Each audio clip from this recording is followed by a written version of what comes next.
Today's lesson is on how do we sketch functions. An airplane ascends for 20 minutes. It flies at its cruising altitude for an hour, then it descends for 15 minutes. Sketch a graph to show the relationship between the time in flight and the altitude of the airplane. Take a second to copy down the question and the graph that's there. Rory McGrath, please come to the...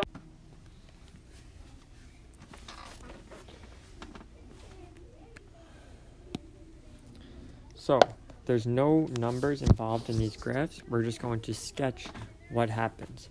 So the plane ascends for 20 minutes.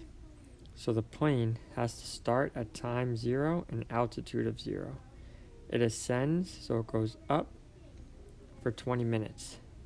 It flies at its cruising altitude for an hour. So it stays straight, same altitude, for an hour. Then it descends for 15 minutes. So it goes down for 15 minutes. So that is what our graph would look like.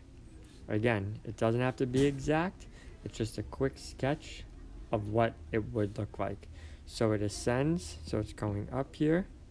Here it's cruising at its normal altitude, and then it starts to descend.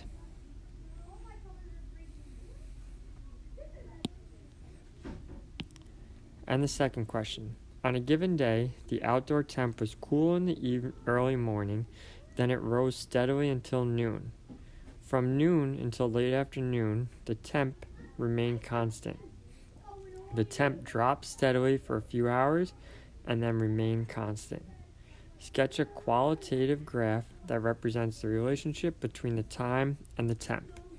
Take a second to copy down the question and the graph.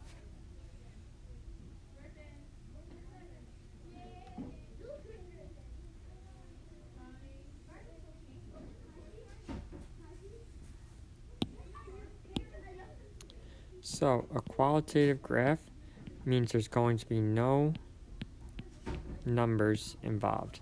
As we can see from our graph, all we have is time with no numbers and temp with no numbers. So we're just going to graph a sketch of what would happen. This graph is a little different. So we're not starting at 0, we're starting with it being cool. So I'm just going to pick a random point here above 0. It rose steadily until noon, so it was just going up. From noon until late afternoon, it remained constant, so we're staying constant. The temp dropped steadily for a few hours, so our temperature is dropping for a few hours, and then it remains constant, so it's going to stay straight. Again, the numbers don't matter. If you started a point higher or lower, it doesn't matter. We're just getting the idea of the temperature rising, staying constant, decreasing, and then staying constant again.